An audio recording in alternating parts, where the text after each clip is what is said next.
Bonjour à tous et bienvenue pour cette nouvelle vidéo. Aujourd'hui, on va parler de l'investissement en fonction des élections présidentielles. C'est-à-dire que en fonction du candidat qui passera, je vais vous donner des entreprises sur lesquelles il faudra investir grâce aux indications qu'ils nous donnent sur leur programme respectif. Alors, comment j'ai fait pour établir cette liste? J'ai pris les programmes de chacun des candidats et en fonction de leur programme respectif, en fait, j'ai établi des entreprises qui allaient monter ou baisser par rapport aux points qui étaient abordés. Il y a énormément de points dans la majorité des programmes présidentiels qui sont purement démagogiques, qui ne sont pas chiffrés, qui ne sont pas expliqués et qui n'ont vraiment pas besoin d'être analysés puisque c'est du vent.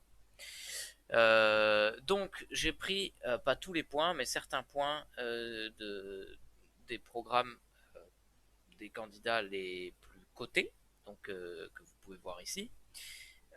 C'est-à-dire que j'ai considéré que seuls ceux qui avaient plus de 10% étaient potentiellement éligibles en tant que président de la République. Euh, donc c'est l'hypothèse sur laquelle je suis parti. Et j'ai rajouté Yannick Jadot puisque son programme au niveau boursier est intéressant.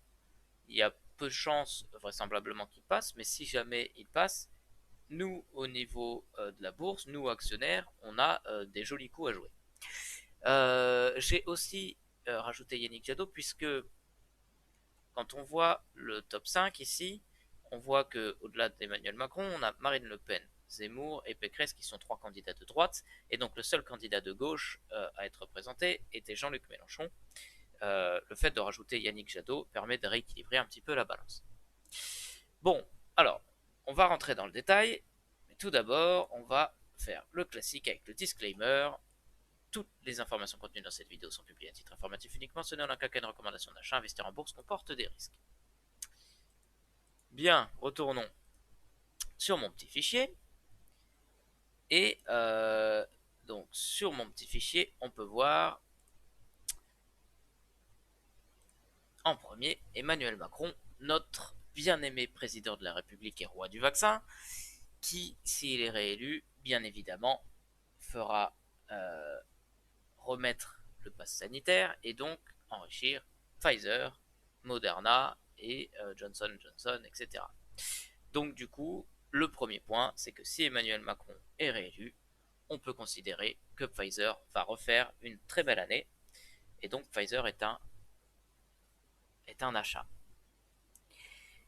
Ensuite, on peut voir ici qu'il veut renforcer la cyberdéfense et la cybersécurité, et il dit que c'est une des priorités pour notre sécurité nationale.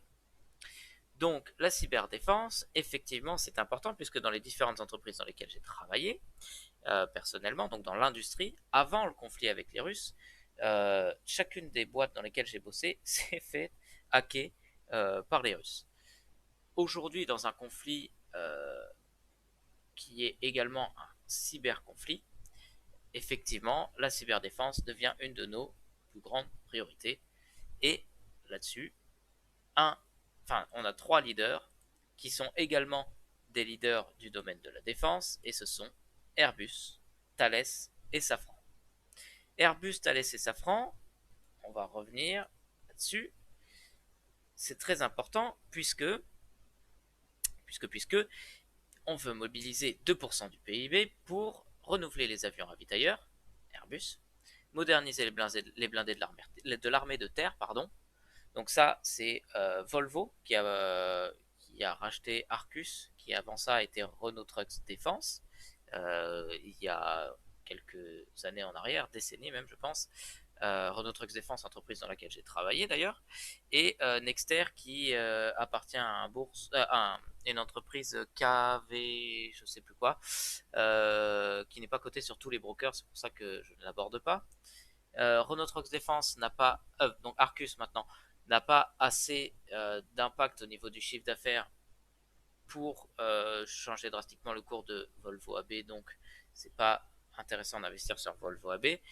Et par contre, la marine et l'aviation, c'est Airbus et Dassault et Thales et Safran. Donc, Safran, Airbus et Thales reviennent aussi sur la partie militaire. Quand on voit ici, nous construirons une Europe qui nous protège avec un projet européen comme les drones européens. Les drones européens, c'est ici des images de synthèse, bien évidemment. Et on voit bien que c'est Airbus en partenariat avec les Allemands, les Espagnols et les Italiens qui fabriquent leurs drones. Donc, investissement potentiellement massif sur Airbus. Avion de transport ravitailleur Airbus, cyberdéfense Airbus. Donc là, si Emmanuel Macron passe, il y a de belles choses à faire avec Airbus, sachant que Airbus, il faut se dire aussi que le cours boursier est plutôt bas. Et donc, le niveau du cours par rapport à ce qu'il peut donner va vite être très intéressant. Je suis en train de le mettre sur mon autre écran. Tac, le voilà.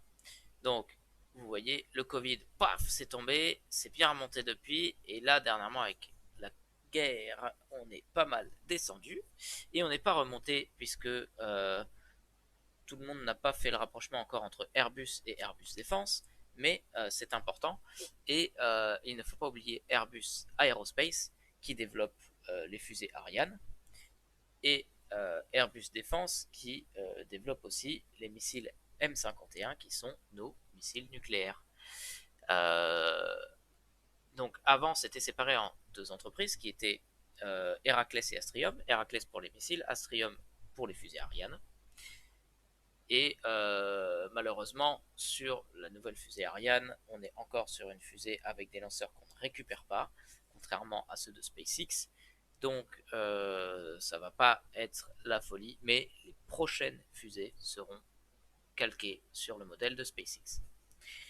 Voilà pour Airbus.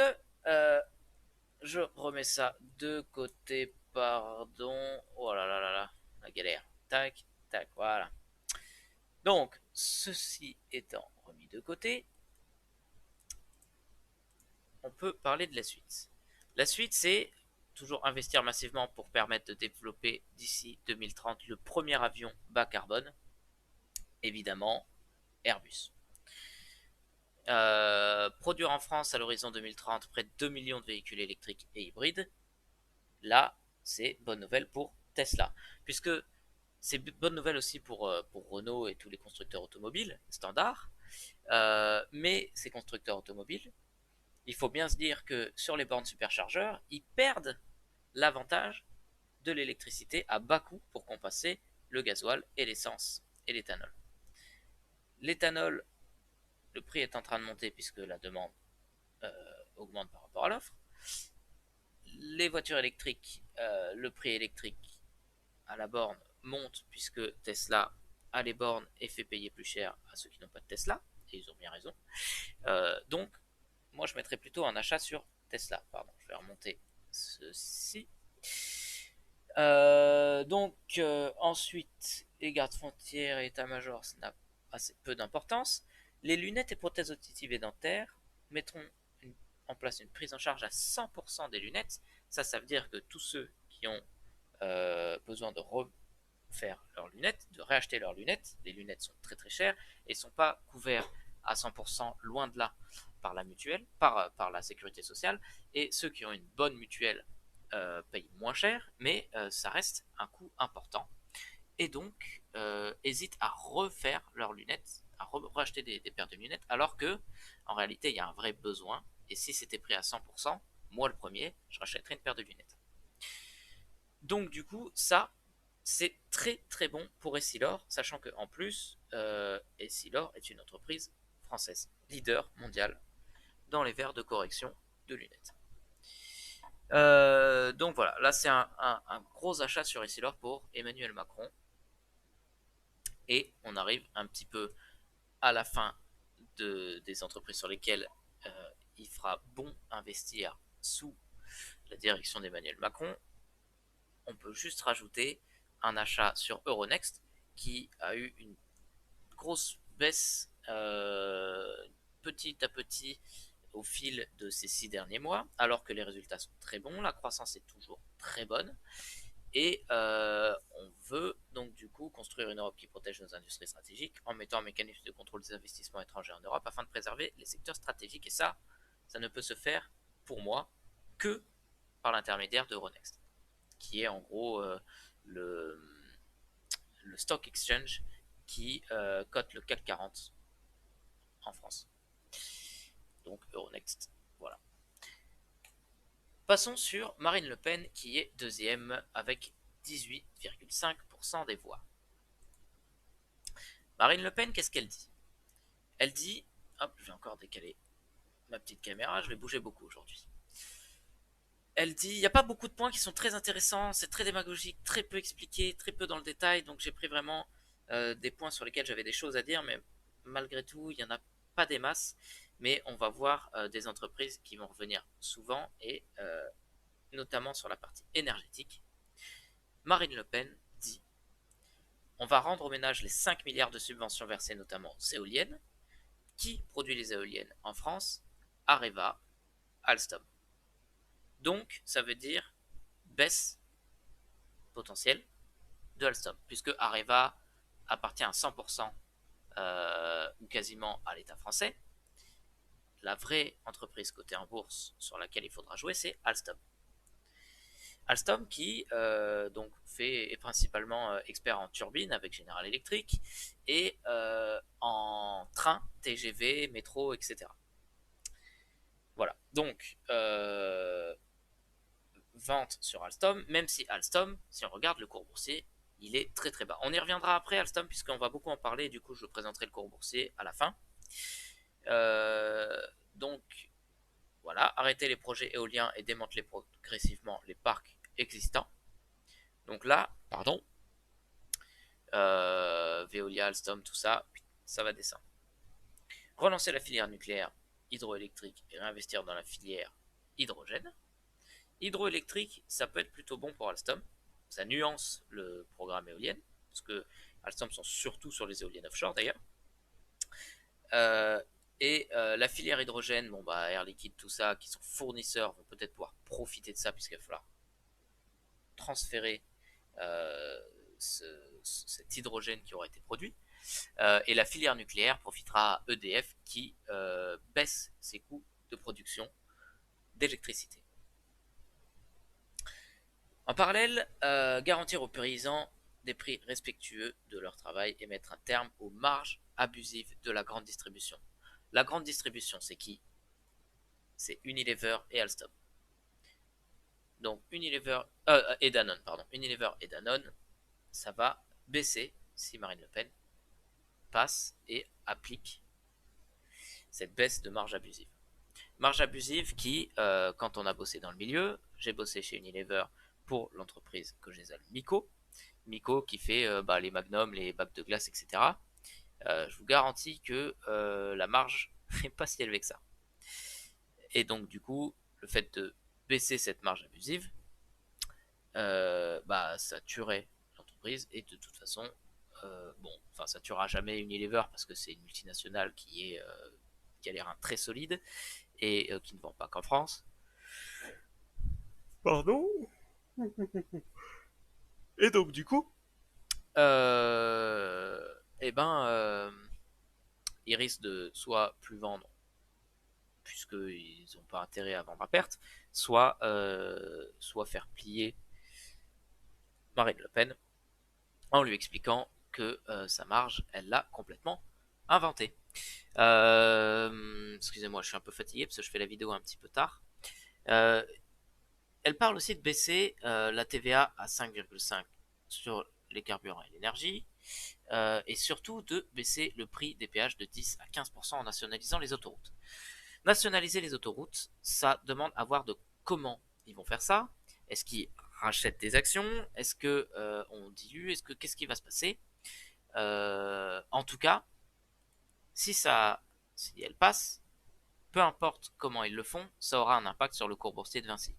À la hausse ou à la baisse, c'est encore trop tôt pour le dire puisqu'elle n'a pas détaillé comment ils vont le faire vraiment, mais en tout cas, rien que la rumeur aura un impact sur le cours de Vinci, qui a beaucoup...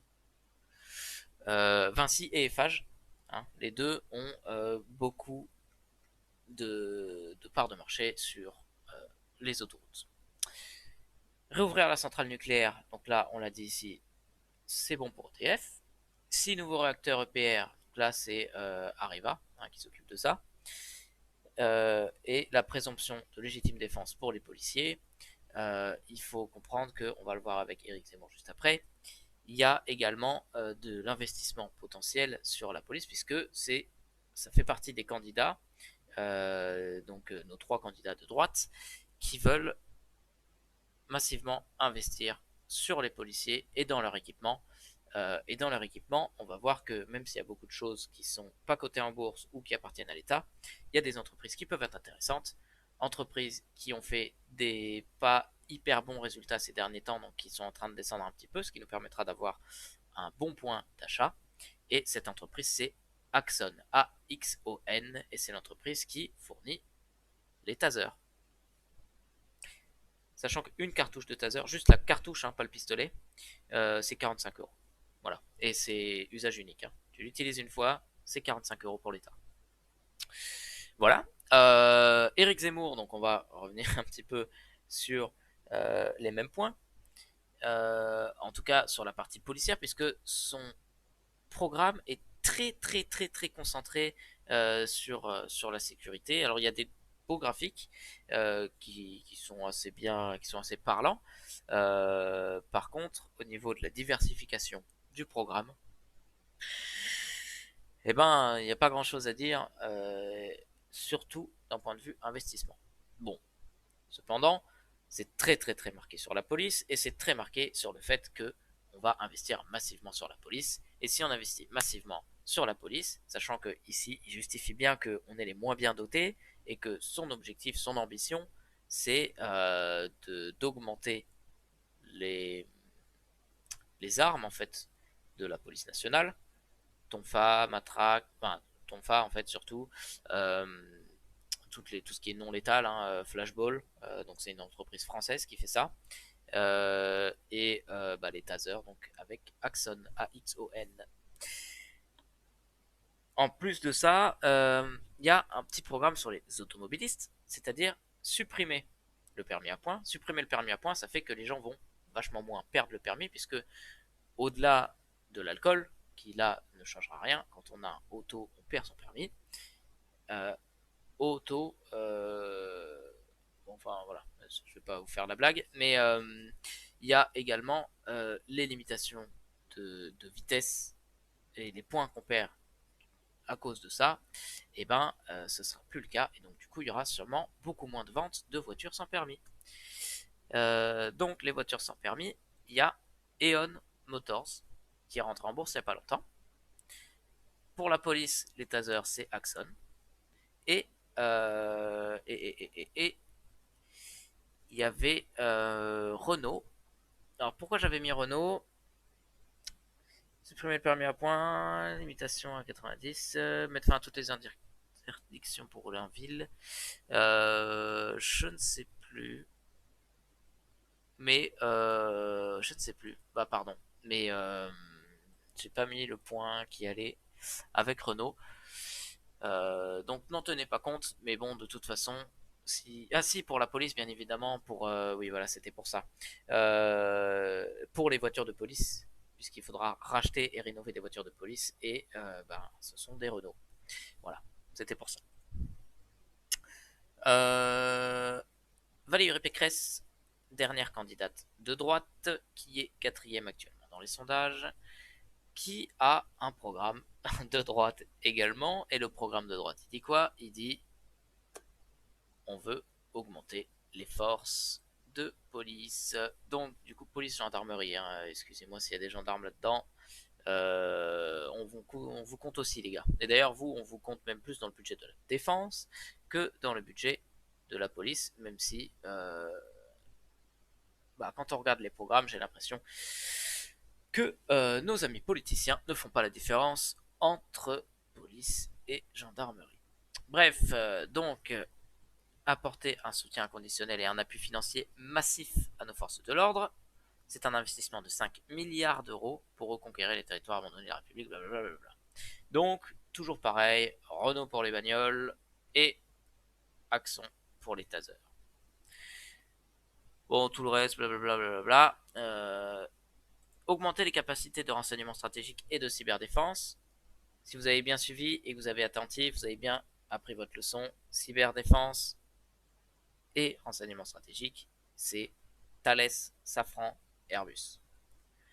Construire, attention, construire des équipements militaires français sur le sol national, c'est-à-dire que on veut des équipements militaires qui sont fabriqués en France, mais de toute façon, même si c'est pas spécifié, de façon nationaliste, comme le fait Valérie Pécresse, tous les candidats voudront investir sur du militaire français, puisqu'il y a des avantages militaires qui vont avec, évidemment, et il y a des avantages pour l'économie du pays, évidemment. Donc, Thales, Dassault, Aviation et Airbus, que voici. Hop, et Renault et Axon pour la police. Voilà, voilà. Axon d'ailleurs, qui fait au-delà des tasers, des systèmes de caméras de détection, donc ça se fait de plus en plus pour la police municipale notamment. Mais voilà, ils font pas que les tasers, mais je schématise, en gros c'est de l'équipement pour la police. Bien, on attaque du coup un de nos candidats de gauche, qui est Jean-Luc Mélenchon. Jean-Luc Mélenchon, qui plaît ou qui plaît pas, mais en tout cas il ne laisse pas indifférent. Et lui, pour le coup, il y a énormément de points dans son programme que je ne partage pas, je ne partage pas son avis.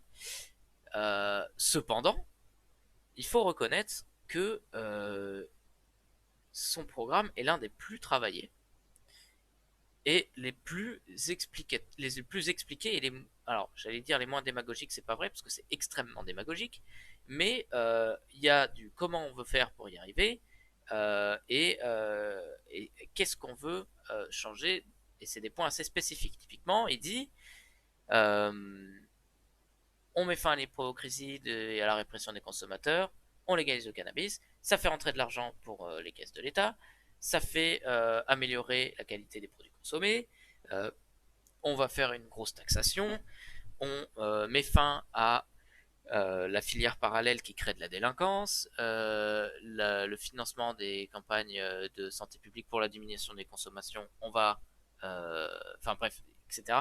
Il spécifie très bien. Et donc là, lui, c'est un des rares candidats à vouloir. Alors, c'est pas vraiment la légalisation, en fait, on joue un peu sur les mots, mais la dépénalisation de la consommation du cannabis.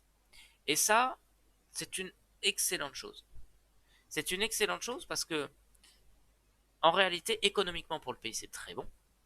Et pour les actionnaires, ça peut rendre la chose assez volatile, puisque, comme la crypto-monnaie, enfin beaucoup moins, mais comme la crypto-monnaie, lorsque un État accepte ou n'accepte pas la consommation de cannabis, ça va donner une volatilité à la hausse, en tout cas à court terme. Malheureusement, ça dure pas toujours. Donc faites attention, gardez des stop loss si jamais vous investissez dessus. Et l'entreprise, pour ça, je l'ai pas mis, pardon. Bref, il y a Tilray, par exemple, qui est une entreprise productrice de cannabis. Mais globalement, moi, je vous conseille d'investir plutôt sur un ETF, puisqu'on n'est pas sûr avec quelle entreprise on travaillera. Donc, je conseille plutôt l'ETF qui s'appelle MJ. MJ pour marijuana évidemment, mais il est assez bien diversifié dans les entreprises productrices et distributeurs de cannabis.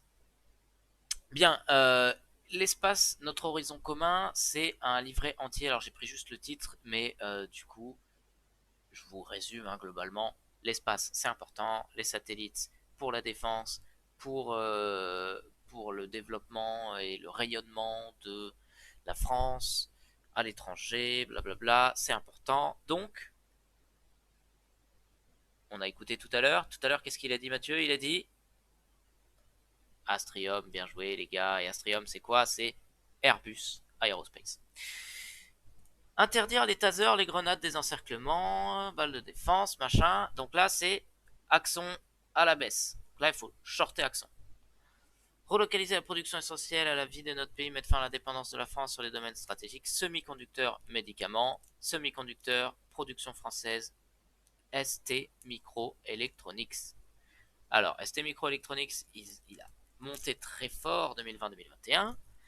Il a fait une belle baisse là récemment et effectivement, après les élections, ça peut être intéressant de mettre un petit billet là-dessus. Plafonner les versements de dividendes aux actionnaires. Donc là, en fait, ça peut faire peur parce qu'on se dit, alors là, il faut fuir Vinci, il faut fuir les entreprises qui versent beaucoup de dividendes. Mais je pense que si effectivement ça passe, bah, les entreprises ne verseront plus de dividendes et bah, reverseront ce qui nous versait en dividendes, ils le verseront en investissement et ça offrira une meilleure croissance à l'entreprise, ce qui au final n'est pas plus mal puisque on sera moins taxé dessus, à savoir que les dividendes, on n'oublie pas qu'on est imposé à 30% dessus, alors que la plus-value boursière, c'est la flat tax, 17,2% d'imposition. Ça fait toujours du bien de le rappeler. Planifier le passage 100% d'énergie renouvelable en 2050, comme on l'a dit tout à l'heure, Alstom pour les éoliennes offshore, notamment stopper la subvention aux énergies fossiles, sortir du nucléaire, donc là c'est shorter EDF, refaire l'isolation d'au moins 700 000 logements par an et interdire la location de passoires thermiques. Donc là, c'est un truc qui revient assez régulièrement dans tous les programmes, peu importe qui passe, il faut se dire qu'ils euh, ils ont pour ambition de faire rénover les isolations des maisons. Les isolations des maisons, qui c'est Saint-Gobain. Saint-Gobain avec Isover, Placoplâtre, etc. Donc Saint-Gobain et Eiffage et Vinci aussi, qui ont Eurovia, qui ont des constructeurs de bâtiments de travaux publics. Euh, mais Saint-Gobain a la force de pouvoir agir sur tous les particuliers. Et là, on a une interdiction de vente, de location, pardon, de particulier à particulier, de passoires énergétiques, c'est-à-dire euh, émissions de gaz, capacité énergétique F, etc. Bref, vous connaissez. Donc là, Placoplâtre, Isover, qui sont des filiales de Saint-Gobain, c'est intéressant d'investir dessus. Cependant, euh, je n'ai pas d'action Saint-Gobain, mais je préviens, je travaille actuellement dans le bureau d'études pour Saint-Gobain. Donc peut-être que je ne suis pas euh, objectif, cependant, je pense l'être. Et, euh, et Saint-Gobain est trop haut aujourd'hui au niveau de la bourse. Alors il est en train de baisser, baisser, baisser, baisser.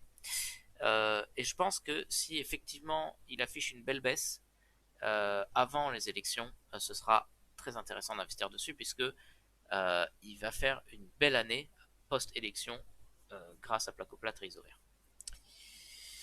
Développer les énergies marines renouvelables, notamment en nationalisant la branche énergie maritime d'Alstom et la branche éolienne d'Areva. Bon, là, c'est pas la peine que je le répète, c'est entouré en jaune. Ici, on parle bien d'Alstom. Un programme qui me plaît beaucoup moins, puisque moi, vous connaissez, si vous regardez un petit peu mes vidéos, mon portefeuille est très, très, très axé sur l'aérien. Les aéroports, les compagnies aériennes, les producteurs d'avions. C'est un secteur qui a subi une très grosse baisse et qui vient de reprendre un petit tarif euh, avec la guerre. Et donc, on est sur des cotations très très basses. Alors que, pour moi, l'être humain ne se passera jamais de l'aviation, puisqu'on reviendrait beaucoup trop en arrière technologiquement. et ça ne serait pas logique. Donc, la plus intéressante étant Norwegian Air Shuttle. Pour moi, le fait de casser un petit peu l'aviation, alors que c'est la grande force avec le luxe de la France, c'est l'aviation. Dassault Aviation, Airbus et Aéroport de Paris, ce sont les leaders mondiaux dans leur domaine respectif. Supprimer les lignes aériennes quand l'alternative en train est inférieure à 4 heures. Donc là, c'est short sur Aéroport de Paris et Air France, même si elles sont déjà trop basses, donc je déconseille de shorter, c'est plutôt de se tenir à l'écart pour la volatilité. En revanche, c'est un achat fort pour Alstom. Alstom qu'on vient inventer ici et qu'on revient inventer ici pour les trains, parce que Alstom fabrique les trains, hein, on le rappelle, fabrique et rénove d'ailleurs. Et rendre la rénovation, logement, passoire thermique, machin, on en a parlé, ça c'est Saint-Gobain. Donc voilà les entreprises qui risquent de bouger avec un mandat, un quinquennat de Jean-Luc Mélenchon. On finit avec Yannick Jadot et puis ensuite on va regarder les cours boursiers de notamment Alstom, Saint-Gobain, Vinci et notre trio Airbus, Thales, Dassault et Safran, pardon, et Axon, qui sont les points qui reviennent très souvent, peu importe le candidat qui est élu. Donc c'est les actions sur lesquelles il va vraiment falloir se décider de est-ce qu'on investit ou pas. Yannick Jadot, il veut taxer à 25% minimum les multinationales. Donc ça, c'est la fuite des entreprises et la délocalisation. Ça serait terrible pour l'État français. C'est pour ça qu'il est qu'à 5% d'ailleurs à mon avis. C'est dommage parce que l'écologie est cruciale. Le rapport du GIEC est très alarmant et il faut vraiment qu'on fasse quelque chose pour l'écologie. Mais d'un point de vue boursier, son programme est terrifiant. Pour la France. Hein. Bon, donc ça, c'est la fuite de nos entreprises françaises. Gros plan d'investissement de 25 milliards d'euros par an pour la transition écologique. Ça, c'est pas choquant. Un plan de 10 milliards d'euros pour la rénovation thermique des bâtiments et des passoires énergétiques. On en a déjà parlé. Ça, c'est Saint-Gobain et ainsi. La loi E20 pour le climat pour supprimer la publicité pour les services polluants, vols low cost, etc. Donc là, c'est la baisse de l'aviation. Interdit la vente de véhicules thermiques neufs dès 2030. Donc ça, c'est un up pour Tesla. Blablabla. Bla bla bla. 4 milliards d'euros par an dans le train pour ouvrir et maintenir les petites lignes et moderniser le réseau. Ça, c'est un up pour Alstom. Vol d'avion intérieur interdit pour tous les trajets de moins de 4 heures en train. Attends, pour tout trajet de moins de 4 heures en train et moins de 6 heures pour les lignes européennes. Bon, bref. Donc ça, c'est hop, baisse pour les compagnies aériennes et l'aviation. Donc en gros, Air France, Aéroport de Paris, Vinci, qui a pas mal d'aéroports. Voilà. Vinci est très spécialisé, au niveau aéroport en tout cas, est très spécialisé dans les vols intramuros, c'est-à-dire vraiment de genre Paris-Toulouse, quoi. Tu vois, c'est des paris, des trucs France à France, quoi. Donc là, il veut vraiment faire du mal aux aéroports de Vinci, et là, c'est un petit peu dommage pour Vinci, parce que Vinci, c'est quand même une entreprise qui est très solide, qui est très diversifiée, et qui est diversifiée sur des choses qui lui donnent des revenus mensuels importants, les parkings, où on va payer notre parking, les péages, les aéroports, le bâtiment, etc. Donc Vinci pour moi c'est vraiment l'action à avoir, l'action de bon père de famille à avoir dans son portefeuille d'actions. Euh, la taxe progressive de vols internationaux, encore une fois, baisse de l'aviation et augmentation de 20% de la TVA à 20% pour les transports polluants. Bref, Yannick Jadot, c'est up pour Alstom et Saint-Gobain. Enfin, Saint-Gobain, je ne sais pas, puisque vous voyez, il veut taxer très fort les multinationales. Donc, un up probablement pour Alstom et une grosse baisse pour Air France, Aéroport de Paris et peut-être Vinci. Voilà. Ok, donc, Là, on a vu par candidat, en tout cas par les candidats qui ont le plus, voilà, c'est ça le TF que je vous disais tout à l'heure sur, sur le cannabis. Donc si maintenant on regarde les entreprises directement, PAC, on a vu, qu'est-ce que c'est Airbus, ça, oui. Donc on a vu Airbus qui a un cours boursier qui est tombé, un PE ratio qui est un petit peu haut, mais par rapport à la croissance qui va potentiellement nous amener, c'est pas si haut. POC, on voit ici qu'il s'est fait taper par le Covid, mais qu'il est déjà remonté et qu'on prévoit un chiffre d'affaires à la hausse. Un passé florissant, ou en tout cas exempt de déficit, à part évidemment le Covid, donc plutôt sain. Et ici, le point un petit peu négatif, c'est pendant le Covid, on a accumulé de la dette qui est déjà en train de descendre et on a perdu des capitaux propres et ils sont déjà en train de remonter. Donc là, on est vraiment sur une pente qui est intéressante et plutôt bonne pour l'entreprise. Des dividendes qui étaient versés et constamment en hausse. Le Covid nous a supprimé ces dividendes-là et on a déjà repris le versement des dividendes, ce qui indique que l'entreprise récupère une petite santé. Ensuite, on a dit Thales, qui revenait souvent. Thales, il a pris une belle hausse récemment puisque l'État français, et enfin la guerre, donc les États européens et l'État français, donc notamment Allemagne et France, ont spécifié on va investir massivement dans la défense. Du coup, bah forcément, une entreprise qui est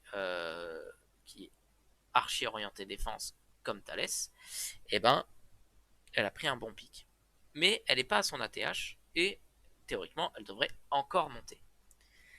Ça nous donne un PE ratio à 24,5, ce qui commence à être un petit peu haut, mais au vu de l'avenir de l'entreprise, c'est pas si haut encore une fois, plutôt florissant et un chiffre d'affaires qui est prévu à la hausse et moi je le vois même plus haut que ça. Un passé florissant et exempt de dettes et même 2020-2021, on a réussi à être pas trop mal.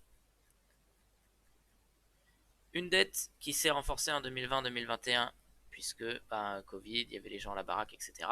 Mais on est déjà repassé en dessous au niveau de la dette et capitaux propres, on n'a jamais été aussi bon. Hop là, voilà, vous verrez mieux ici.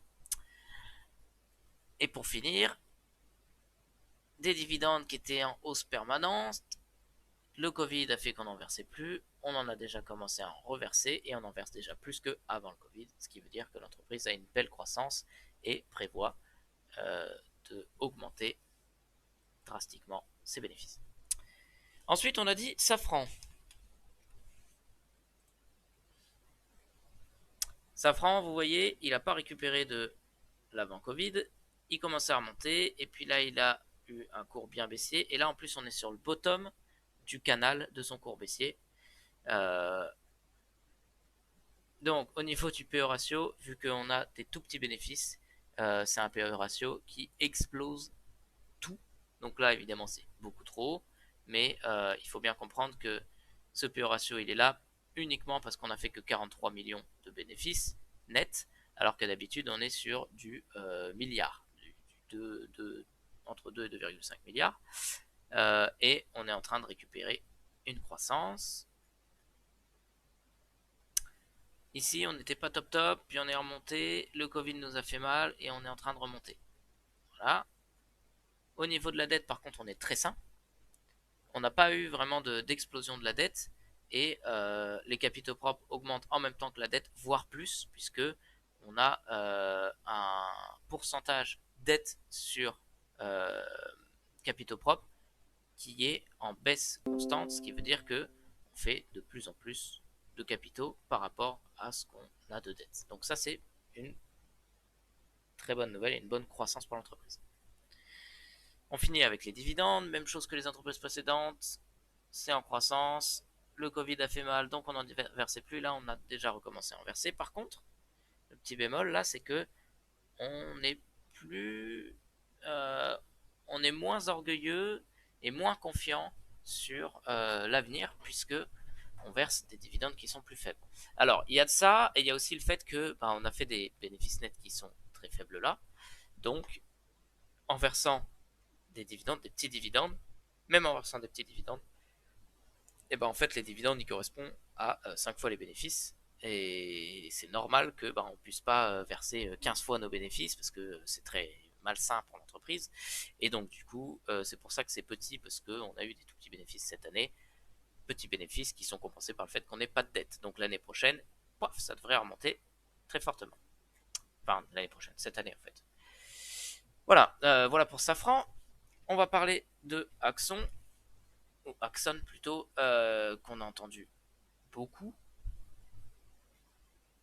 Donc, vous voyez, le cours était moyen, et puis ensuite les tasers, ça a commencé à vraiment bien marcher. Pof, pof, pof, pof, pof, pof. On a pété un ATH en août 2021, et depuis, on est sur une tendance baissière, et on est sur le bottom du canal, pardon, sur le bottom du canal de notre cours baissier. Donc, ça va probablement continuer à baisser un petit peu. Ça tombe bien, puisqu'on n'a pas envie d'investir tout de suite. On attend de voir un petit peu ce que vont donner les élections. Et on pourra potentiellement investir sur Axon. Ok. Donc, ici, on fait des pertes. Donc, on n'a pas de PE ratio intéressant à regarder. On voit que le chiffre d'affaires est en hausse permanente et on prévoit de l'augmenter encore. Donc, on a une entreprise qui a vraiment une vraie croissance. Tac, si on regarde sur le passé, on était avec du bénéfice. Ici, le Covid a fait un petit peu mal à l'entreprise, très mal même. Par contre, au niveau du chiffre d'affaires, l'entreprise continue à en faire de plus en plus. Vous voyez, la courbe est très très belle. Une entreprise qui n'a pas du tout de dette et des capitaux propres qui ne font que monter. Donc ça, c'est très très bon pour l'entreprise. Et c'est très encourageant. Et pas de dividendes de payer puisque l'entreprise ne fait pas encore des chiffres d'affaires assez intéressants pour ça, c'est important, puisqu'on est sur des chiffres d'affaires inférieurs à 1 milliard d'euros, de dollars même, et, l'entreprise est trop jeune pour ça. Mais la croissance est très intéressante. Voilà, ça c'est Axon. Qu'est-ce qu'on avait dit? On avait dit Alstom. Alstom, pour moi, c'est très intéressant parce que si on regarde le cours boursier, déjà, bon, il s'était pété la gueule avant, on remontera jamais là, hein, n'espérez pas. Tac, sur les 5 dernières années, on était assez stagnant en fait, on a beaucoup latéralisé. Ici, c'était la période du Covid. Paf, on est tombé, on est remonté fort, on est redescendu, on est remonté, on descend, voilà, bref, on latéralise. Et là, hop, on est descendu et on n'a pas été à ce niveau-là depuis 2016. Du coup, vous le voyez, il était ici.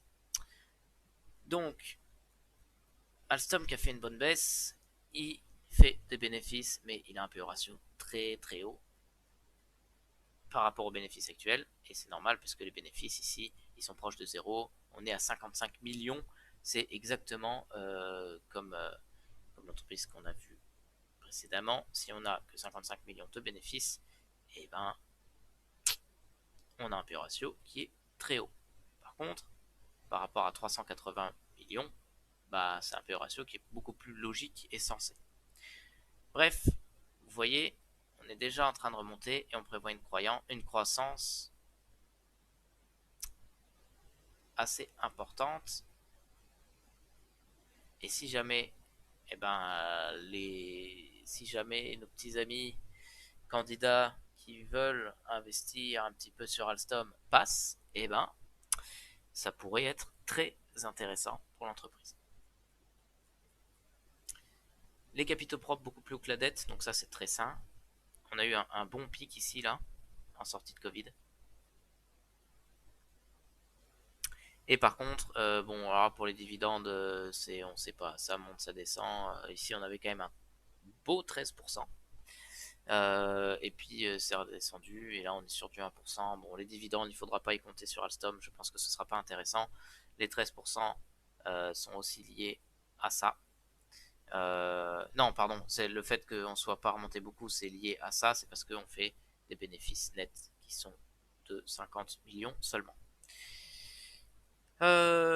Ensuite, on arrive sur la fin. Qu'est-ce qui nous reste? Airbus, on a fait. Aéroport de Paris, je pense que j'ai dû déjà vous la faire sur une autre vidéo. On va vous la refaire vite fait, puisque c'est un de mes coups de cœur, avec aéroport de Francfort, hein, aéroport de Francfort qui a des fondamentaux qui sont même encore plus intéressants, sur lequel il faut investir. Mais c'est hors sujet puisque ça n'a pas de rapport avec la... les élections présidentielles. 45 minutes, ok, bon, je finis là. Donc, aéroport de Paris, on est sur le bottom du canal, un canal qui est haussier et on veut récupérer le niveau avant Covid qui est de 171. Aujourd'hui, on est à 113. On a fait un petit peu de déficit dû au Covid évidemment. On prévoit de remonter rapidement. On voit qu'on avait 14% de marge de profit, ce qui dans le milieu de l'aérien est très bien. Et bah, évidemment, en plus de ça, c'est vraiment des capitaux propres, puisque si jamais on a un problème, un manque de résultats de l'aéroport de Paris, il peut revendre son aéroport à la hausse et au final s'en sortir très très bien, et ça peut nous relocaliser nos actions, ce qui peut être très intéressant. Donc là, c'est intéressant. La dette ici, par contre, on a cumulé un petit peu fort, mais sur le long terme, ça peut se rembourser assez facilement si le tourisme reprend en post-Covid. C'est une entreprise qui avait l'habitude de verser des dividendes, donc c'est aux alentours de 2-3%. Là, évidemment, vu qu'on est en déficit, on n'en distribue pas, mais dès qu'on refera du bénéfice, on en redistribuera. Donc voilà, moi c'est surtout le cours boursier par rapport à avant Covid que je trouve très intéressant sur l'aéroport de Paris. Je vous fais vite fait l'aéroport de Francfort et on s'arrête là. Même chose que l'aéroport de Paris. Alors, il est coté depuis beaucoup moins longtemps, il est coté depuis 2001. On voit qu'il est monté. Il descendait un petit peu avant le Covid, et là, Covid, il est tombé, c'est remonté, et là, on a une grosse baisse ici. Là. Donc là, c'est un très bon point d'achat. Au moment où vous regardez la vidéo, ce point d'achat n'existera peut-être déjà plus. Mais en tout cas, il a le mérite d'exister aujourd'hui. Il y a un très bon point d'achat ici. Pareil au niveau des bénéfices, enfin du déficit du coup. On voit ici, il considère sous-évalué, mais ça, il faut mieux pas trop en tenir compte. On a fait un petit peu de déficit ici et on revient, on était quasiment à l'équilibre, on a quasiment fait un break-even, donc on fera un break-even en 2022, donc cette année. On s'attendait à ce que ça se fasse en 2021, ça s'est pas fait en 2021, c'est un petit peu dommage, mais voilà. C'est une entreprise qui est saine, avec un profit qui est un tout petit peu inférieur aux aéroports de Paris, mais vous voyez qu'il est à peu près identique. Une dette qui a augmenté comme les aéroports de Paris récemment, mais qui se rembourse facilement si on reprend un bon rythme de croisière. Et pour les dividendes, c'est pareil, on est sur de 2-3%, on n'en verse plus parce qu'on est en déficit, donc voilà, c'est exactement pareil, c'est juste qu'on a perdu un petit peu moins en fait par rapport aux aéroports de Paris, mais aéroport de Paris fait plus de chiffres, fait des chiffres plus gros en fait que l'aéroport de Francfort. Donc voilà, c'est pour ça il faut investir sur les deux. Bon, sur ce, j'espère que ça vous a aidé, que ça vous a éclairci un petit peu les idées. On a beaucoup parlé et je pense qu'il sera bon de refaire une passe au deuxième tour où on rentrera plus dans le détail en fonction des candidats présents au deuxième tour. Et puis après, il n'y aura plus qu'à. N'hésitez pas à me demander en commentaire si vous voulez que je traite des candidats que j'ai pas traités parce qu'ils n'avaient pas beaucoup d'intention de vote, mais qui peuvent s'avérer intéressants si jamais ils se rallient à un autre candidat. Et puis, bah, à plus.